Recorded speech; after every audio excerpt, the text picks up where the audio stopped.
My name is Larry Warren, and in December of 1980, I was assigned to the 81st Tactical Fighter Wing here in Suffolk, East Anglia, at the NATO Air Bases Bentwaters and Woodbridge, a twin-base complex at the time. And I was a security specialist, and that meant I worked with securing the arsenal, the nuclear arsenal we secretly housed here at that time, tactical weapons, battlefield grade, against terrorist attack. On December 11th, 1980, my security clearance, known as PRP, came through and I was approved for it. My clearance was a secret clearance at that time.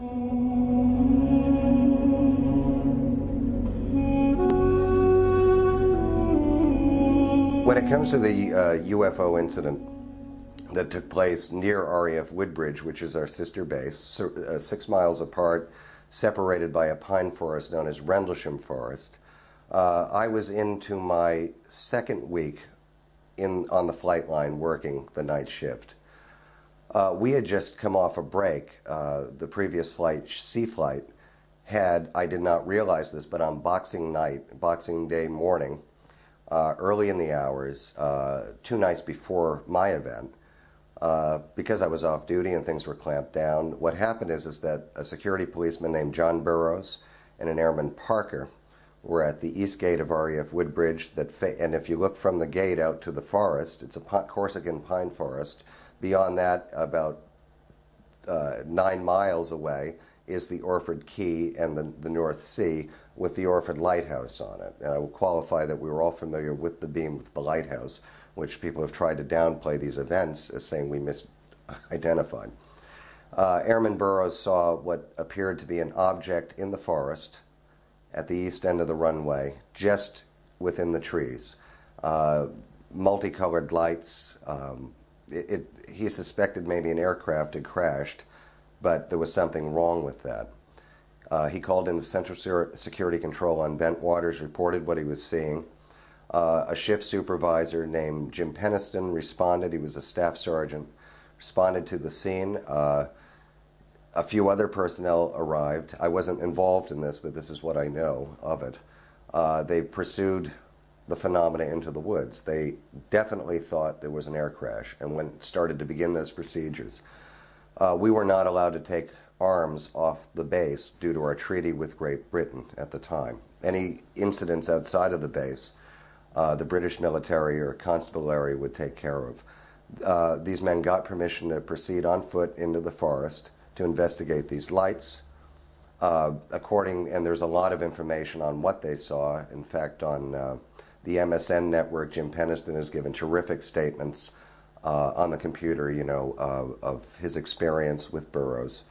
And there was another airman named Kavanasak there, and then a fourth person, who I don't know whose name that was. They pursued the phenomena. They found that it was not an aircraft, but a triangular object about 6 feet at the base that rose to a 9-foot point. It was black like glass or fabric, they described it as. Great density to it, black. They didn't know if it was on a tripod or on legs of some sort, but it had multicolor lights around it, and each of these individuals have given somewhat conflicting statements as to their perception of what they were looking at. I do know this based on his own testimony that Sergeant Peniston, at one point, these men did bring their sidearms, which are .38 calibers that the law enforcement people carried. We carried M16s. None of them were brought to the forest. Sergeant Peniston drew his revolver when they encountered this object and saw clearly it wasn't anything they were familiar with. These were all highly trained observers, as we all were at that time, for aircraft or unusual things. Sergeant Peniston drew his revolver and aimed it at the phenomena. At some point, I believe his next memory, and I'm trying to paraphrase here, he approached this phenomena very close to it, observed a panel on its side with some sort of language similar to hieroglyphics. It was somewhat familiar to him, but he couldn't identify the script, and it was raised from the surface. He touched it and felt the surface. It felt warm to a degree, and the texture of glass almost, the consistency and hardness. And they sensed there was movement within through this opaque kind of glass. Sergeant Peniston heard a voice, and this is some recent testimony. Obviously, they feel easier. He's a retired man from the Air Force now, honorably retired, and probably very willing to talk about this on the record. A voice came into his head, so he perceived, and I don't know how this went, but from what I understand, he asked the phenomena, "Who are you?" And it responded, "We are you." And it gave a number of 500,000 years down the line and biological things. All this information flew through his head that there was a biological need to come here and all kinds of things. He probably would say it much better and accurately, but it gives a dimension of the high strangeness of this event. These men had 4 hours of missing time. Their radio communication had failed with the base. Luckily enough, some other personnel obviously did respond to see what was happening with these people, and some brought cameras but observed this activity much in shock and snapped some photos.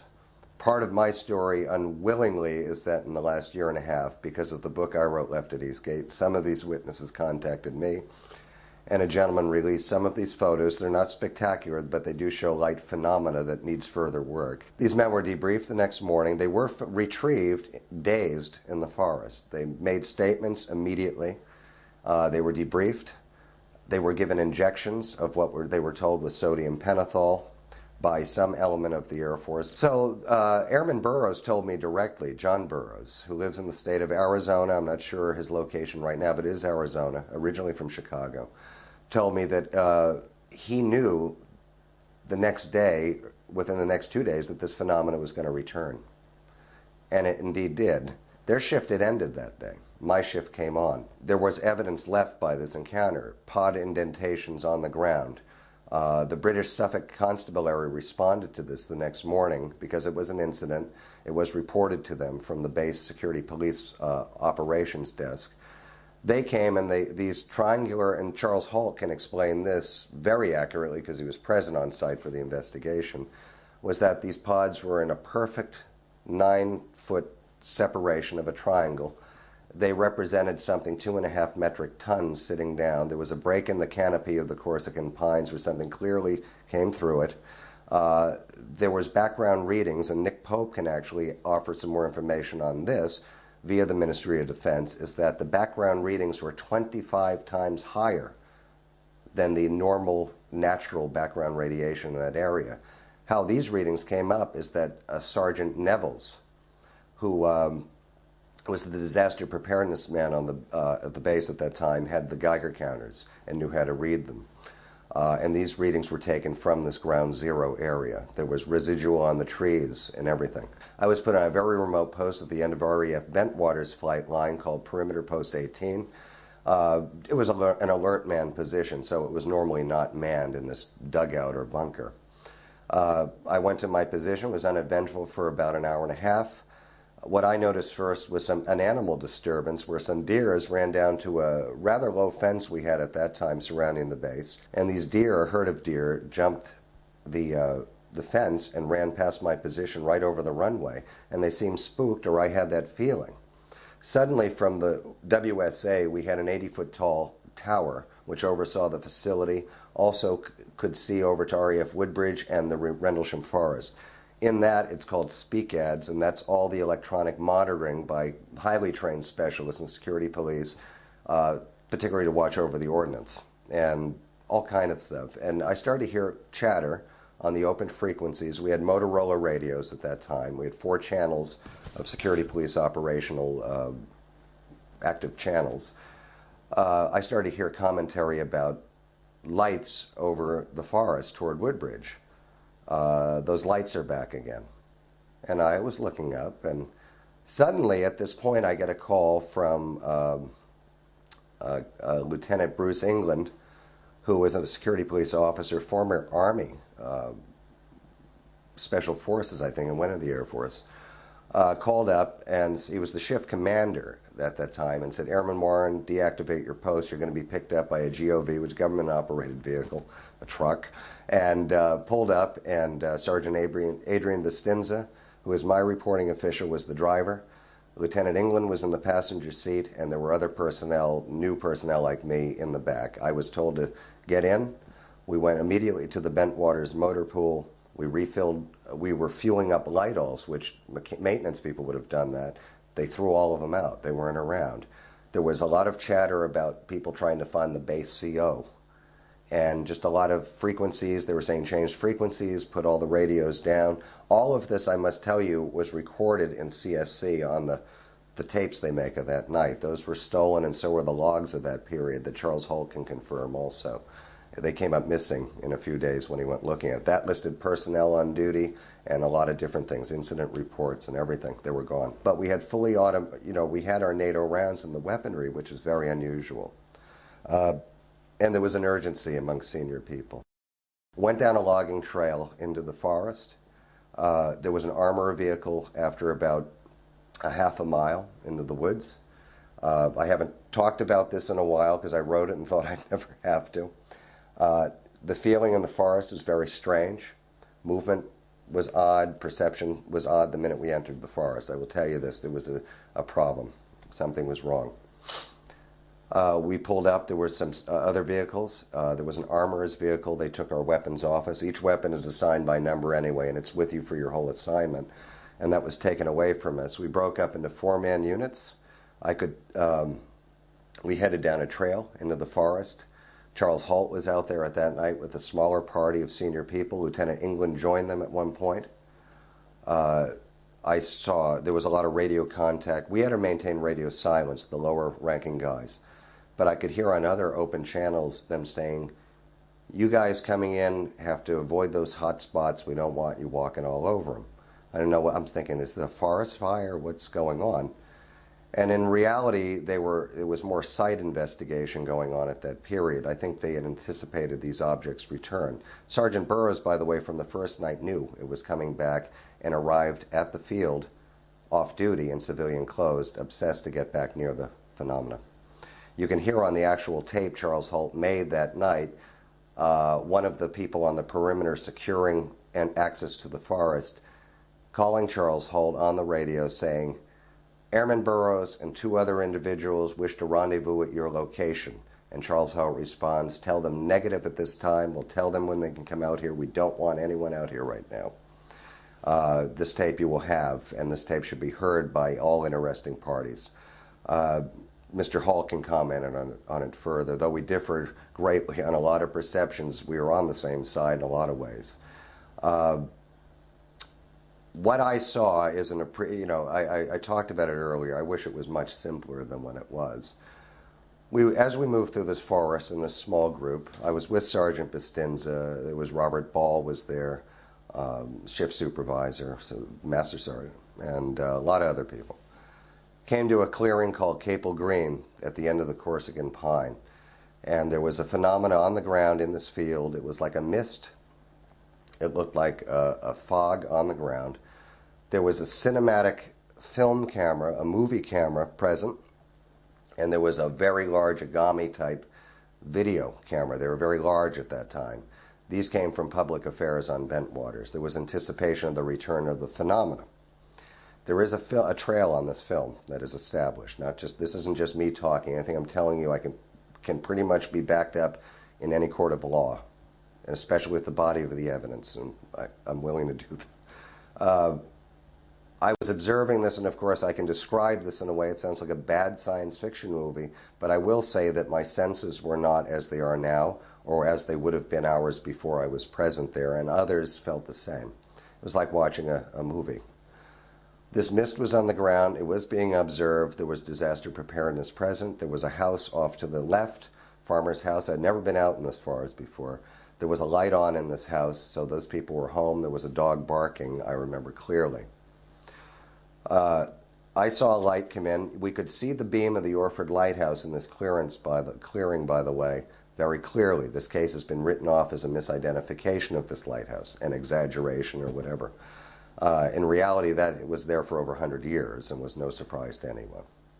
This object, a red basketball-shaped object, came in from the North Sea area over the trees. I thought it was a taillight on an aircraft. It moved so quickly that it came in over the trees. I go to this site all the time and I see it as clear as day. Did a downward arc over Capel Green, which I didn't know the name of this plot of land at that time, came to a point over this mist. Now, it's been misrepresented. There was a mist on the ground. It appeared to have structure. It was 50 foot across. This basketball-sized amber light, it didn't seem solid. I couldn't tell you what it was 20 feet above the object, this mist. As soon as I got a fix on that, and everyone else did, but I will tell you the cameras were up on it. These people were reacting, but everything was like hello and very slow. There was an explosion. This is described, it's very hard for me to describe it. This thing broke up into multiple shards of extremely bright light. I and others suffered, and I have documents of this because I stole them from Bentwaters because an officer advised me to, because he said, your military record is going to vaporize as soon as you're gone. My eyes were damaged, flash burns to the retinas and all. This is established as if I'd stared at an arc welder's torch for about 10 minutes, which is unadvisable. Everything was very bizarre at that point. In the place of this explosion of light, very silent, there was no sound, anything, was a structured, solid object, rather large, probably 30 feet at the base, to a pyramid-type shape, no windows, flags on it. It was very rough. It was distorted as you looked at it, with a rainbow-like effect, and yet through peripheral vision you could get a fix. But all this is dreamlike. I will tell you there is severe evidence for this thing where it sat to this day. And this one won't let anyone down, this case, believe me. And this thing was there on the ground, and it was filmed and it was photographed. There were some British bobbies present on Charles Halt's tape. You hear the Suffolk Constabulary pull up in the forest with their British police vehicle because their siren was on for a bit. We didn't have that horn. And that's proof to me that they were there. These police are unattainable. They won't talk to anyone. They had a camera, and one was taken off one of the British police. Already an international incident was brewing here. Our wing commander, Gordon Williams, who was at a party, I believe, that night for the wing, arrived on site with other senior people. There were British military present. They could have been at the party. And I will say they seemed to know how to deal with an event like this. I have no recollection of any sound emitting from this. It was almost like a mirage. And yet I know it was solid because it left trace and evidence and all, but it was so beyond anything, and it's right in front of us. I was at least 30 feet away from it at one point. Too close. There was a life form in association with it, and so I can just cut to the chase, which I perceived, I remember thinking, and you've heard other witnesses say this, and as children, what are these children doing here? And the mind starts scrambling. But there was in light, there was bright light, and there was movement, and these things had an upper body. I clearly saw and when I saw an arm, what I perceived to be arms move, I'm like, you're in another place at that point. What I saw was on the right side delta of this bizarre object machine, this bright light moved out. It was bluish gold. It was about a foot off the ground. It split, and it was only about 4 feet in height from the ground up, but it split away, and 3 individual kind of oblong cocoons of light with this thing in it. These 3 individual things inside it, people or things. But they look like humans. They were humanoid. Okay. Yeah, they were humanoid. There was. You know the height of them? Yeah, they would have been about, in height, probably about 4 feet, really. I mean, you think of children. The light diminished, and that's where you could see what was in it. And I'm thinking, I don't know what I thought, really. No, it was hairless, but there was clothing. There was an apparatus attached. I can't describe, a dark thing, and I could not see the lower extremities. Because the light, these were not walking on the ground, these things, and I wish I never saw this, but there was a white membrane around what are eyes, large eyes, and the white membrane was moving, adapting. It was like your eyes adjusting the light, and the thing, it was just doing this, the movement of these lights they are in was just kind of a wavering thing.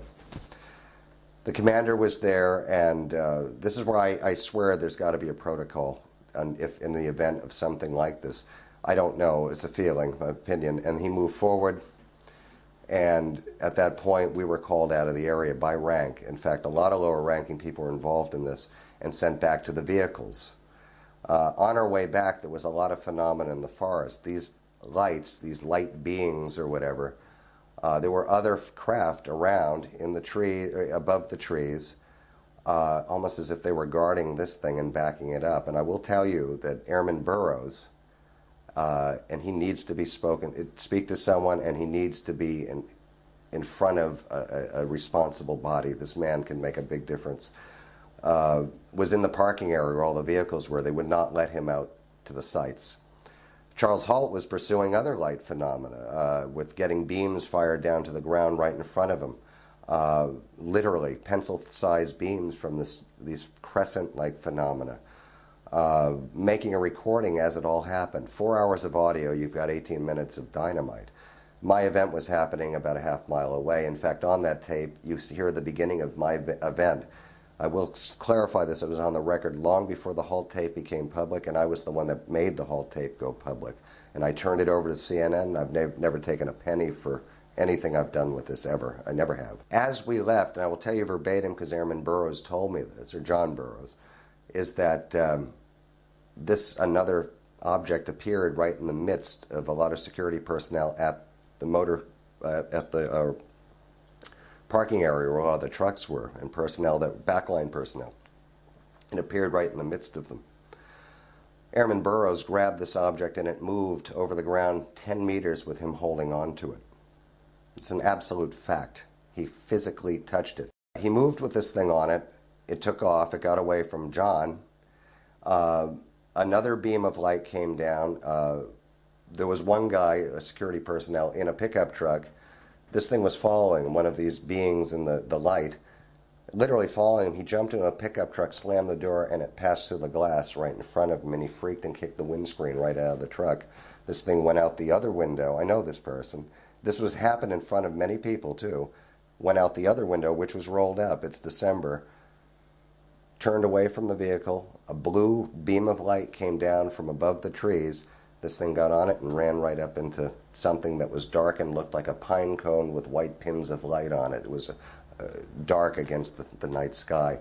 Above, it was watching over this. Another officer has said that he felt that these objects had been there looking for something. They were conducting grid searches the night before. There were 3 nights of activity. But they were there for a reason, and it was kind of like, okay, we're here for a purpose. You guys are bothering us, so we're going to show you what you need to show, but we're going to accomplish what we need to do. I will tell you on that night, and this is from Charles Halt himself, on the record. We're off the record, actually, but he did say it. We interviewed him at length, but he did tell us this, and my co-author, that he said to me, were you aware that on that night, these objects, and you hear on the tape, we have one object hovering over Woodbridge Base and Bentwaters. Witnesses are coming out now saying, unbeknownst to us, there were 3 massive triangular objects over the base, over the forest, and over the Woodbridge Base the whole time. And there was missing time with many personnel over this period. It was amazing. I didn't see that phenomena, but so much to this, it never gets simple. My roommate came in, I didn't talk to him. He wasn't working that shift. It was law enforcement. I noticed I had a shock of gray hair that did fall out, but literally a shock of gray hair on the right side.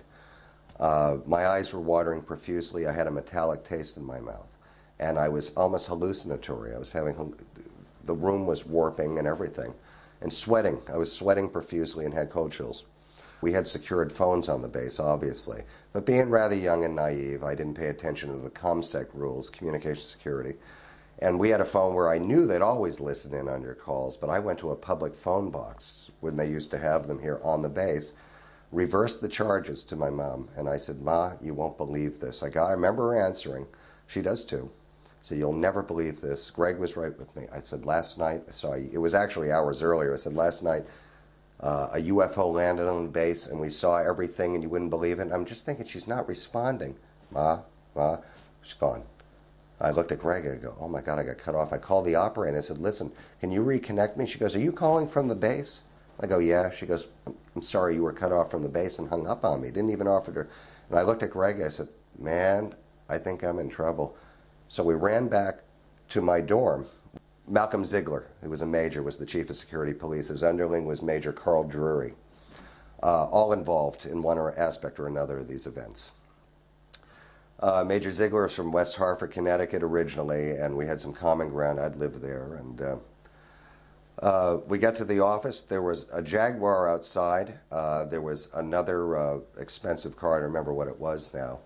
And I thought, oh, here we go, the debriefing. Well, first of all, there were all the lower ranking guys. There were no people above sergeant in my group. We were debriefed in a compartmentalized way, which I understand now that I didn't. I said, oh my God, they're going to tell us to shut up. I know it. Because I suspect you heard rumors then of that. You know, went way beyond that. I'll name names. There were people in plain clothes going in and out of the security police law enforcement desk. And that was unusual, civilian-looking people. And I'm like, oh boy. Well, we were gone over with a civilian-looking, not disaster preparedness, with a Geiger counter. And they said, did any of you remove anything from the forest while you're in there?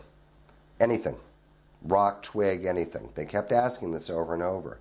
And they said, if you have and are not going to tell us now, you're subject to the UCMJ, all these Article 15, beyond that, jail, Leavenworth, everything. And we were young. We were all new. We're like, oh my God, we haven't even started here and we're in trouble. There was one return on one of the guys, and something was taken out of his pocket. This guy was removed very quickly, and I will swear on my life I never saw him again. He was removed. This happened to a lot of people. It led to a suicide that the Air Force is responsible for. This is a real person with a real name.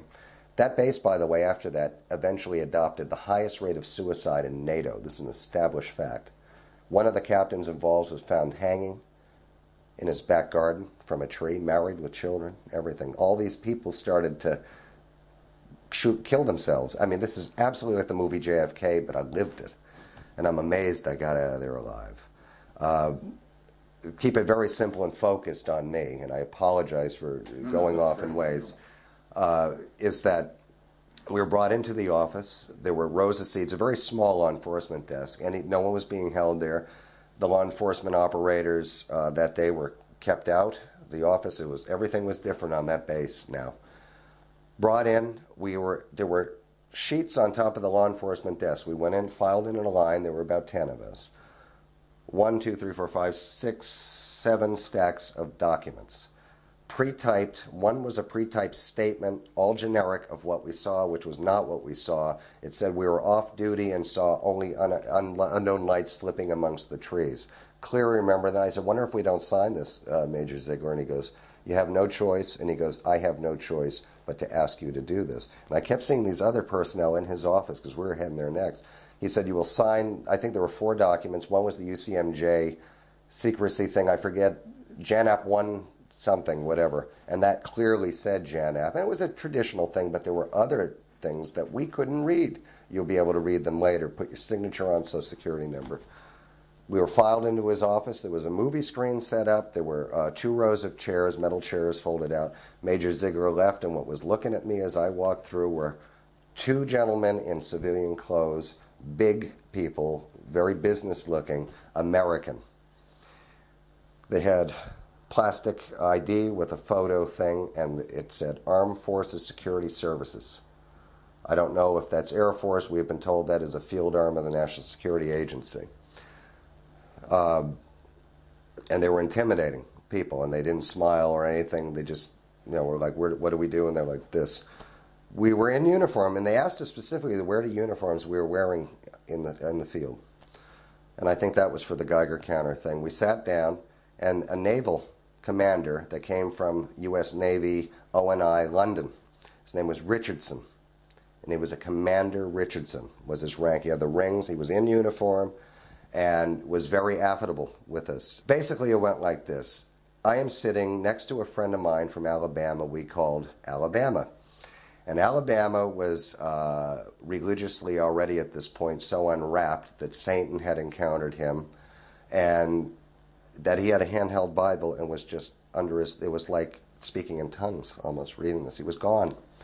And being so young at 19, the human condition isn't apparent to a lot of people and people's pain and trauma, but I was watching this guy I knew melting down next to me. He's one guy that didn't make it, and he has a name, and he had a family and everything. They didn't care about that, but what he did say is that, well, we're all numb. But this was very clear. He said, in a nutshell, you airmen have been exposed to something that we have known about for longer than any one of you in this room are aware of. And he said like this, it was all matter of fact, there was no hot lights on us. We're just hearing it. I wasn't surprised. And he said, there is a phenomena that has been coming here for many, many years. Some of it comes and goes, some of it is a permanent presence.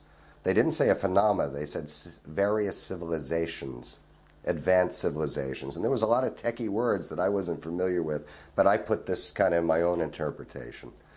A lot of militaries. And there was a lot of the reasons for secrecy, national security, you're best to go on with your lives. And one of the guys in the room said, wonder if we say something. And he goes, know this now, your mail will be monitored for as long as you are in the military.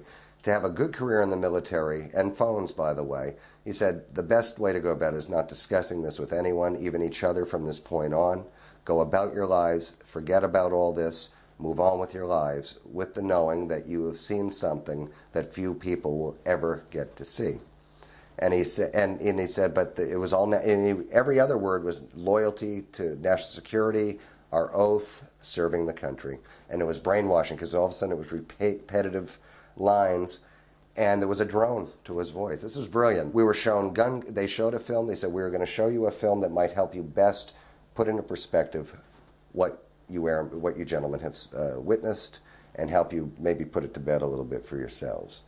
We were also told, though, if any of us have any unusual dreams, we was a number we were to call daily for the next month. Any unusual dreams, if anyone was trying to pry information out of us, they said that there would be a possibility of Soviet infiltration into the area to try to get information from us. At that time, it was the Cold War, and they said be aware of anything, we were to report that immediately. But even if our fellow airmen asked us, well, we were shown a film. And they ran the film. I mean, it was just a film on a reel. It was non-narration. He did not narrate it. It began with gun camera footage, what I can only assume, from maybe the 40s. It showed some aircraft, prop-driven aircraft, broad daylight. Looked like Florida Keys with a fleet of silver disco under it, broad daylight, like the movie camera was coming out of the canopy. That was one of the first frames. Korea era. A MiG flying, a lot of Rocky Mountains, a black and white footage.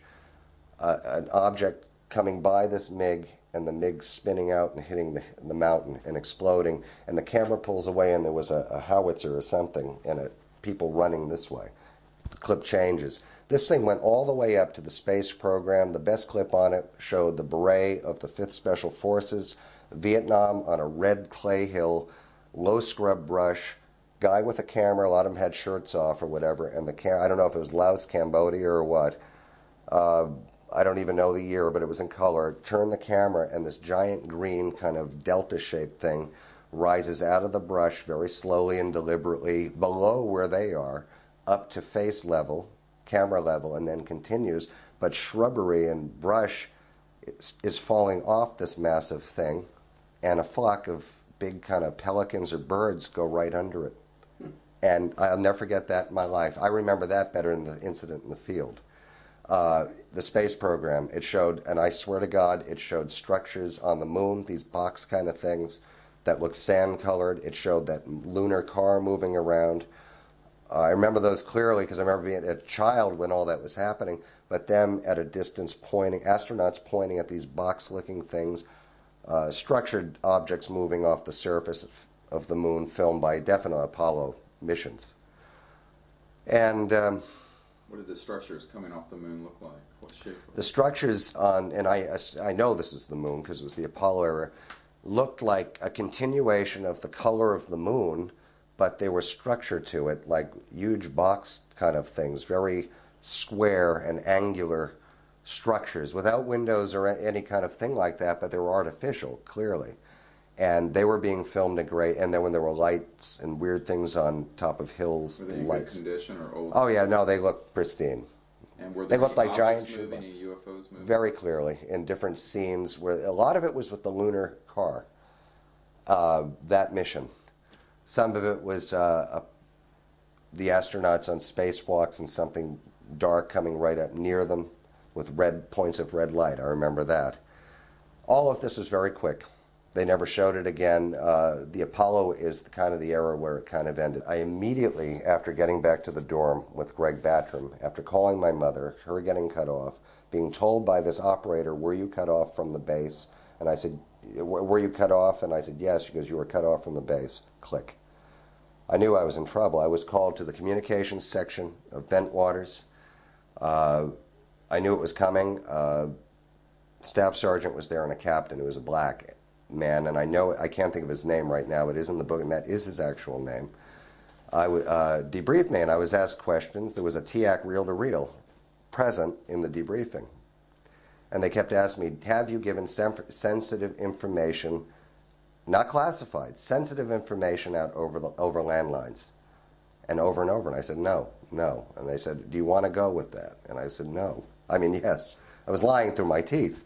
And they played the tape. And here's me. Hi, Ma, you'll never believe. And they said, Airman Warren, you have to understand, every phone on this base is monitored all the time anyway. I was told that I was not given an Article 15, because that's traceable.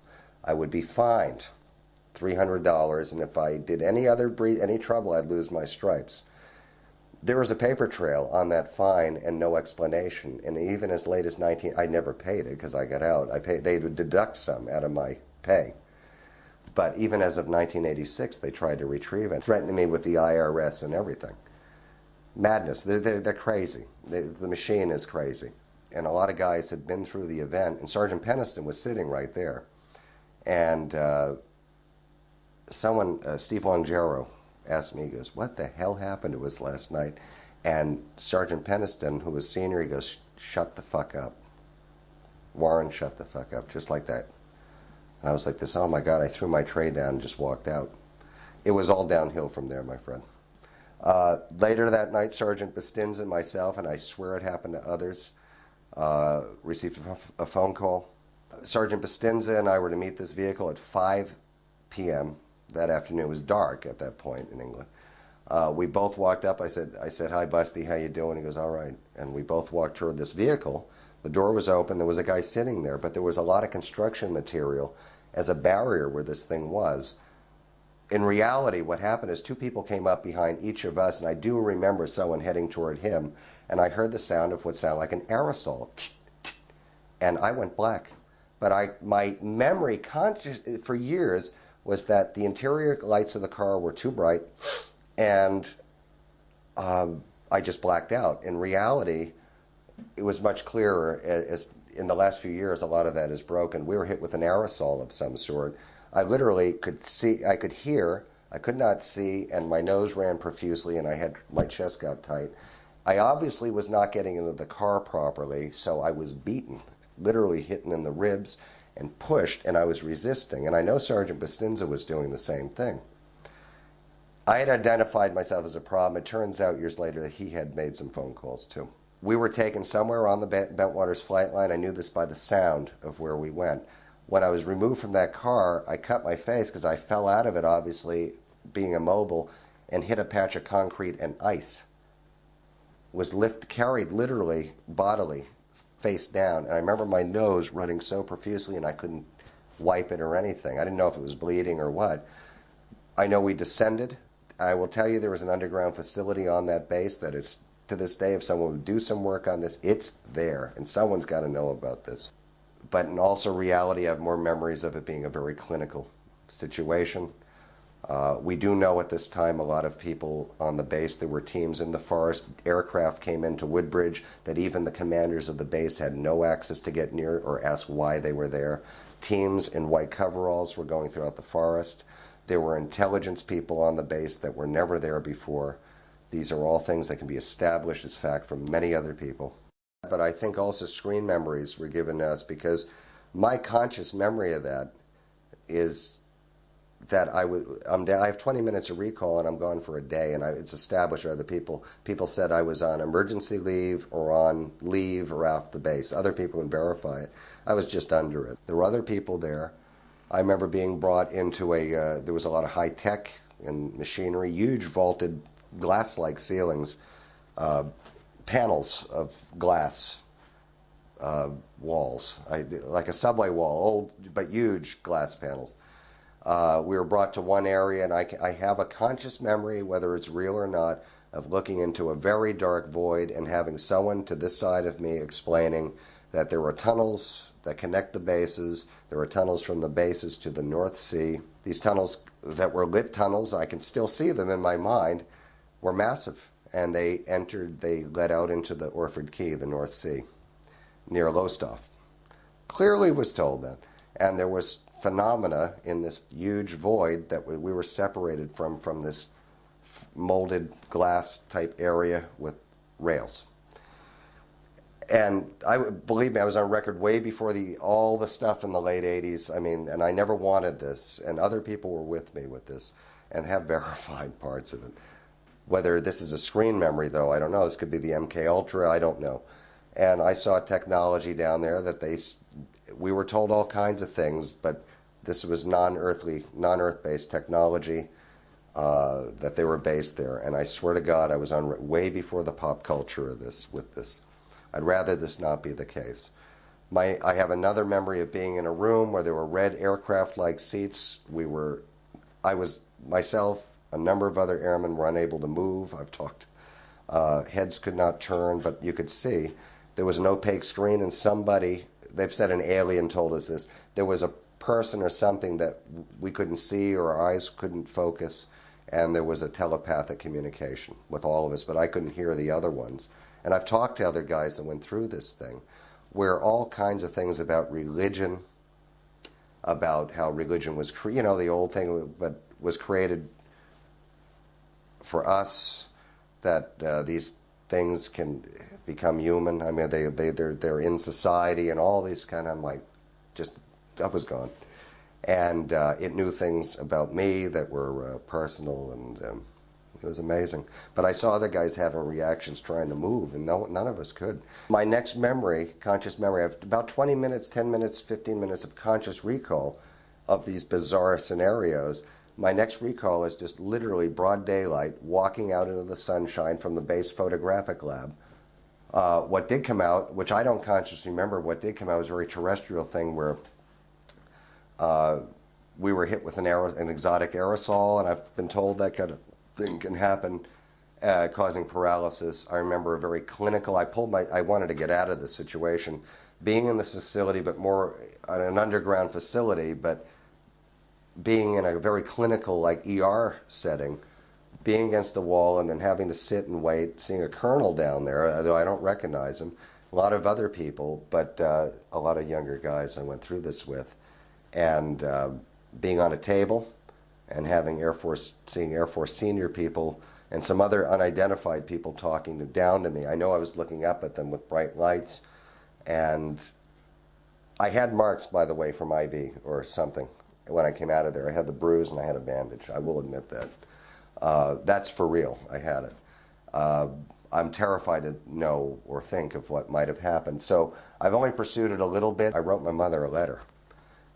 And I wrote the letter a week and a half before Charles Halt authored the actual Halt memo, which was gained by the Freedom of Information. It was a document that reads like science fiction, Air Force letterhead that he wrote. It's a minimalization, I believe, intentional, but it reads like science fiction, and was released in 1983 through Citizens Against UFO Secrecy based on information I supply them, after numerous denials that it existed from the Air Force itself. There's a whole paper trail with that. The site is also part of the site of the 1956 Bentwaters Lake and Heath radar visual contact case, which is considered still to this day the best contact case of its kind. documented. So it has a history already. When it comes to the physical trace evidence to the cable, I don't know what happened to the earlier incident with Burroughs and Penniston, because there was a lot of evidence.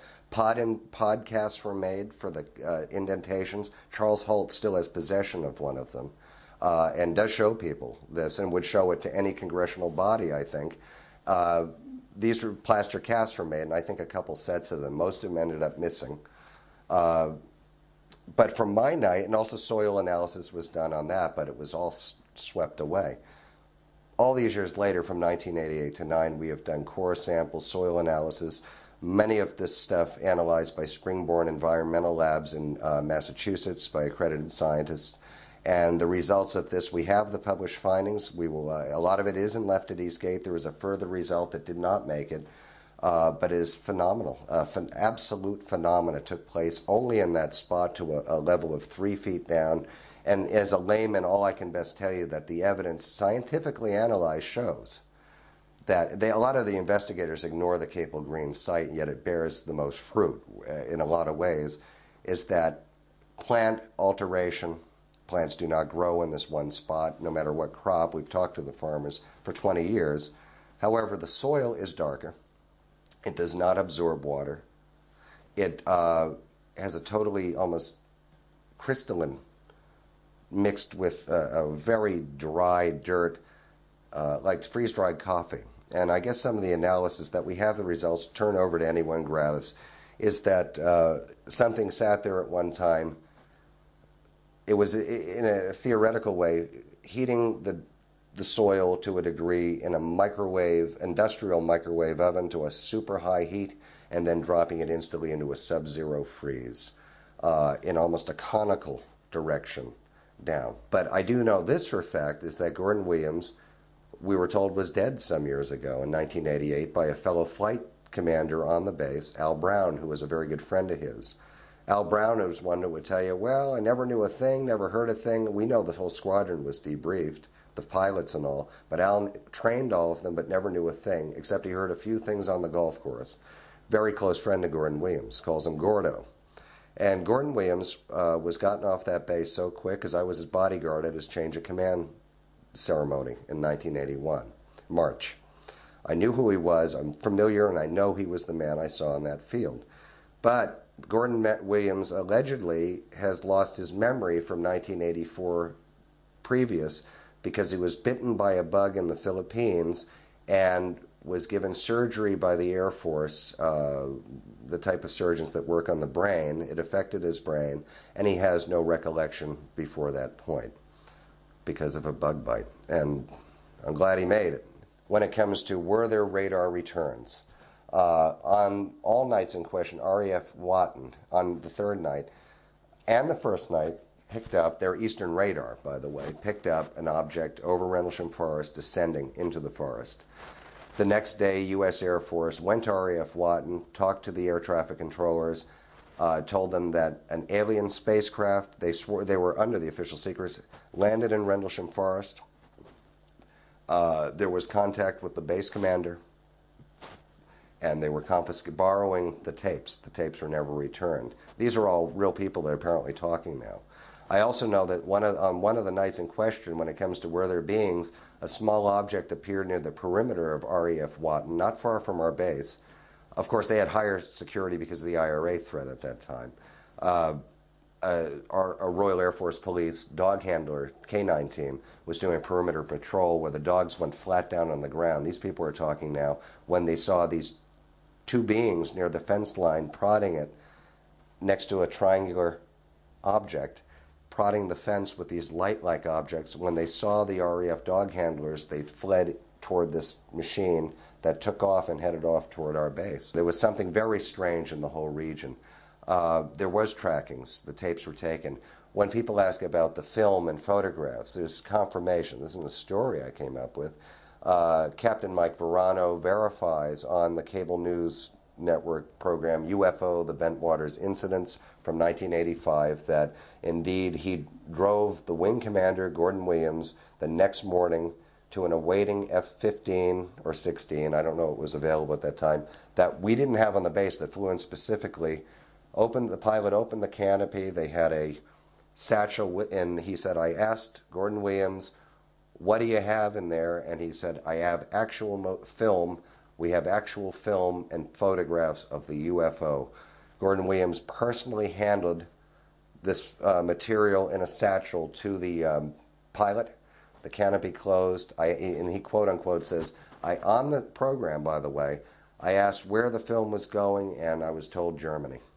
That was Air Force Command at that time. From there, we know that there was a paper trail that it was eventually sent off back to Washington, backline that way. I was an honorably discharged security policeman. I have an honorable discharge.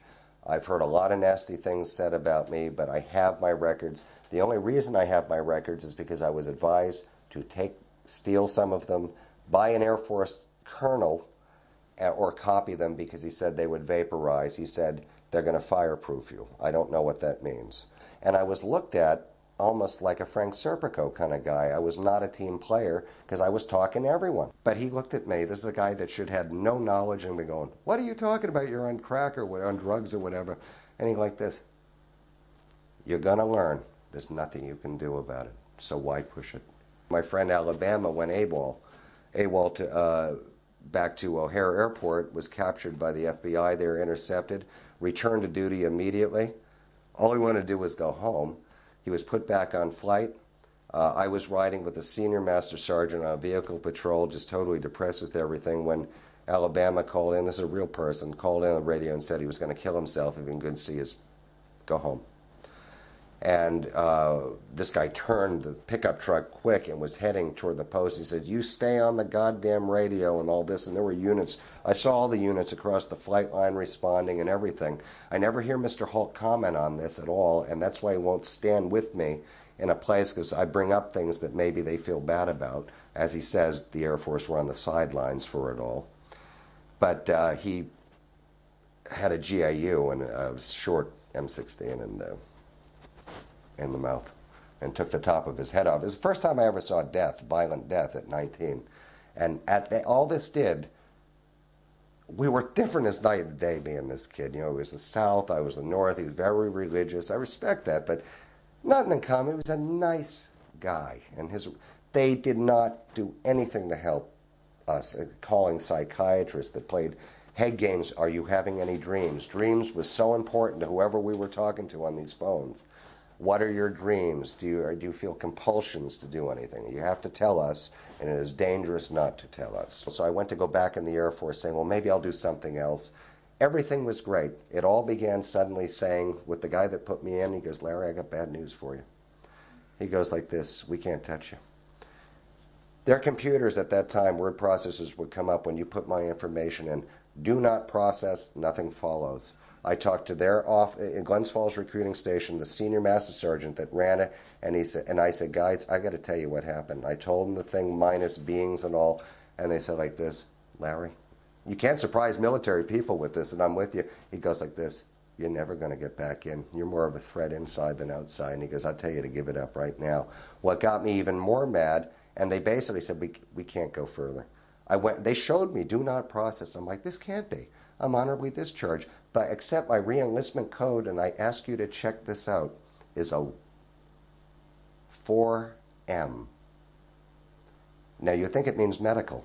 There was no such existing code on the books, and even Charles Holt said, I've never heard of it, but it has a lot of pull. 4M. It does not mean a medical thing. I got to Connecticut, and my father's Lawrence Warren. He was a highly placed executive in American industry, decent man.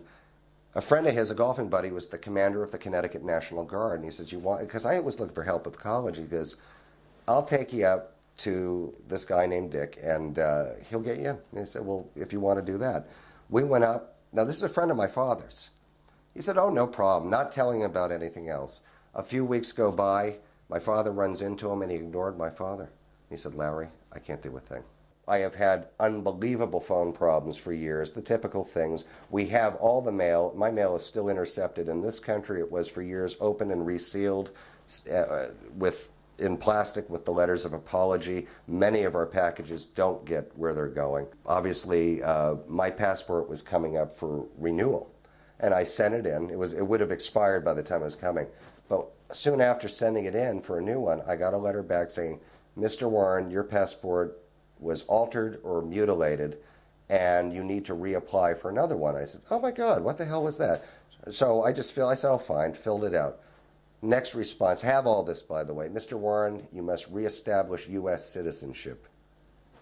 I'm like, what? I'm calling all these people.